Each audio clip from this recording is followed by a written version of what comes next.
Bonjour, suite de l'apprentissage de Premiere Pro. On va voir aujourd'hui comment faire du montage, du split edit, du slipping et du sliding. Du splitting, du slipping et du sliding, les 3 S. En français, c'est soit du faire des montages en L ou en T, on verra, et puis utiliser les outils de coulissement et de glissement, même si chez Adobe on appelle ça autrement, on appelle ça le déplacer dessous, déplacer dessus. On va voir tout ce que cela signifie, et on commence par le split edit, ou le montage en L ou en U. Ça consiste en fait, le split edit, en un point de montage où les images et les audios ne sont pas pile au même timecode. Et ça sert, par exemple, on va le voir là dans un dialogue, à faire apparaître quelqu'un avant qu'il ne parle, pour suggérer au spectateur qu'il va parler. Ça fluidifie le montage. Regardez par exemple ici, on a une fin de question. On a Frédéric qui est à droite et Tanguy qui est à gauche. Frédéric répond à une première question. Et hop, là, Tanguy lui pose une deuxième question. Alors là, c'est raccord, le montage est bien, au son, on entend, c'est nickel, l'enchaînement est parfait, on réécoute. Alors la solution, ce serait... Simplement, c'est un peu raide d'avoir comme ça l'image et le son qui passent comme ça de l'un à l'autre. En fait, ce qu'on veut faire, c'est faire entrer à l'image Tanguy un tout petit peu avant qu'il ne commence à poser sa question ici. On voudrait le faire entrer un poil avant, de manière à suggérer au spectateur que Tanguy va poser une question. C'est une manière de dire, voilà, on met l'image sur lui pour dire, tiens, il va se passer quelque chose, il va interrompre Fred, ou il va lui poser une question bientôt. Donc comment on fait pratiquement pour faire ça? On va par exemple utiliser l'outil ici, ce qu'ils appellent la modification compensée, que moi j'appelle plutôt l'outil roll. Donc vous savez, c'est la double flèche comme ça ici, là, cette double flèche, vous vous en souvenez, comme ça. Simplement, on va sélectionner, on veut faire rouler, en fait, que l'image sans que cela touche le son. Alors pour ça, il faut que j'appuie sur la touche Alt. Et de cette manière-là, je ne sélectionne que l'image ici. Et vous voyez, je tire maintenant sur la gauche, par exemple, et j'ai mes deux images qui apparaissent, les deux points du montage. Donc je vais voir exactement en dynamique ce que ça donne, les deux images, quand je fais ça. Alors là, vous voyez, Fred finit sa phrase. On voit qu'il finit sa phrase. Et il faut aussi que ce soit raccord entre les deux images. Donc, vous voyez, ici, comme ça n'a pas l'air mal. Ou par là, ici, il ne faut pas que ce soit trop loin. Ici, voilà, il est en train de... La bouche est à peu près dans la même position, les yeux, le regard et tout. Je suis pas mal. J'ai remonté un petit peu, donc Tanguy va arrêter plus tôt. Je lâche maintenant ici. Et regardez, cette fois-ci, la coupure ici des images n'est pas la même que celle du son. Et si on écoute ce que ça donne, regardez. Les simples publicités et les mauvais spams. Alors, la solution, vous voyez, on voit Tanguy apparaître un peu avant. Et c'est plus fluide comme ça. Alors la solution, ce serait... heureusement aussi, il disait la même phrase dans le plan large, donc on est raccord ici, on voit qu'il dit spam aussi là, même si on l'entend pas, puisqu'on n'entend que à partir de là. Alors la solution, ce serait... Tout ce qu'on entend avant, ça vient du plan de gauche. Les mauvais spams. Donc vous voyez ici, on a un montage en L, et vous voyez pourquoi le L, c'est la forme ici, un petit peu du montage en bas. Et si on veut à la fin de la question aussi... Éduquer tout ce monde-là, ça fait du boulot quand même. Bah oui. Alors là, il n'est pas raccord au son déjà. Éduquer tout ce monde-là, ça fait du boulot quand même. Bah oui. Il faut commencer. On va faire oui.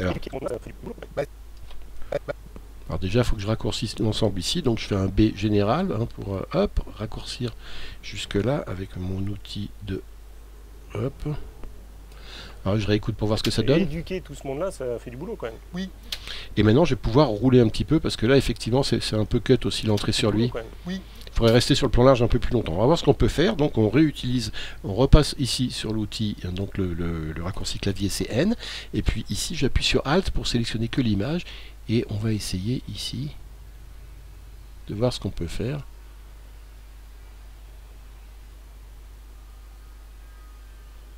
Voilà, on va essayer de voir ce que ça donne comme ça. C'est un tout petit L, mais... Éduquer tout ce monde-là, ça fait du boulot quand même. Oui, il faut... On va essayer d'un peu plus encore, pourquoi pas. Voilà, on va essayer jusque là pour voir ce que ça donne. Éduquer tout ce monde-là, ça fait du boulot quand même. Oui, il faut... Voilà, c'est pas mal, on peut même le faire un peu plus. Oui. On peut aussi un peu plus même. Hop, on va voir tout ce qui marche. Non, là, pardon. Pomme Z. Et que le haut, je sélectionne. Alors, il faut que j'enlève le magnétisme, je vais enlever cette aimantation. Voilà, et alors qu'est-ce que ça donne ici? Éduquer tout ce monde-là, ça fait du boulot quand même. Oui, il faut commencer. Non, c'est un peu trop. Donc, Pomme Z, parce que t'es mieux en cours. Éduquer tout ce monde-là, ça fait du boulot quand même. Oui.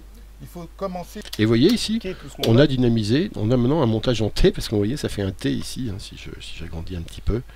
On voit une forme de T ici. Et si on relit, ça donne... Et les mauvais spams.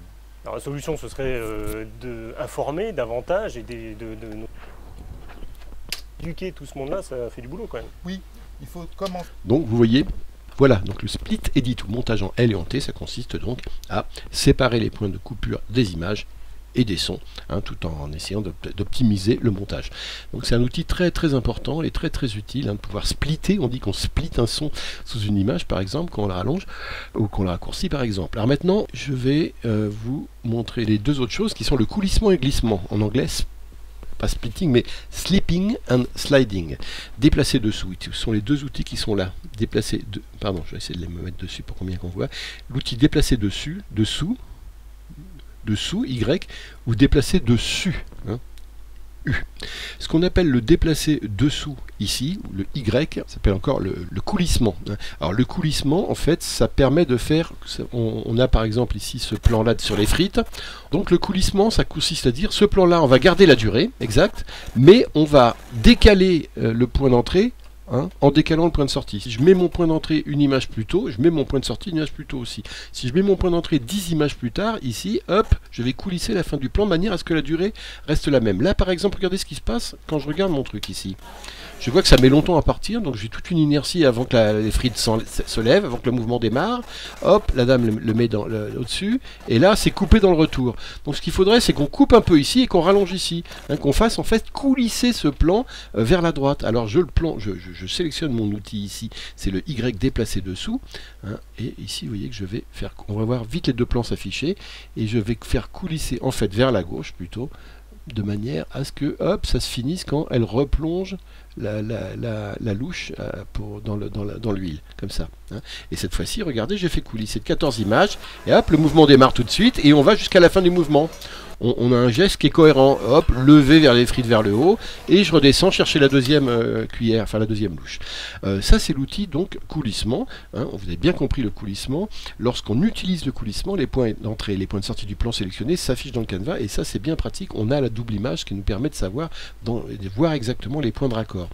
On va voir maintenant l'outil de glissement. Alors c'est un peu plus complexe, ça ne touche rien au plan de glissement, c'est-à-dire qu'on va prendre ce plan là par exemple, on va le faire glisser. Pourquoi? Parce qu'en fait, ce qu'on va faire, c'est qu'on va toucher au plan d'avant et au plan d'après.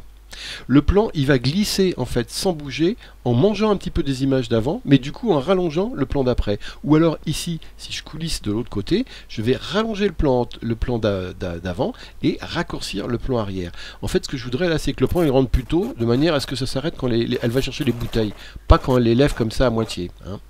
Donc on fait ici, mais donc vous voyez, ce plan-là, on ne touche à rien, ni à sa durée, ni à son point d'entrée, ni à son point de sortie. C'est simplement les deux plans précédents, hein, qui vont bouger de manière à faire glisser comme sur une échelle, hein, vous voyez, entre deux barreaux, on fait glisser quelque chose sur une échelle. Quand on monte d'un barreau à l'autre, on ne touche pas à ce qui monte, mais on touche à sa place dans l'ensemble de la timeline. En fait, je fais glisser ce plan-là, je vais le faire glisser sur la gauche, sur la droite, et les plans autour vont s'adapter, se raccourcir et se rallonger, ou vice-versa.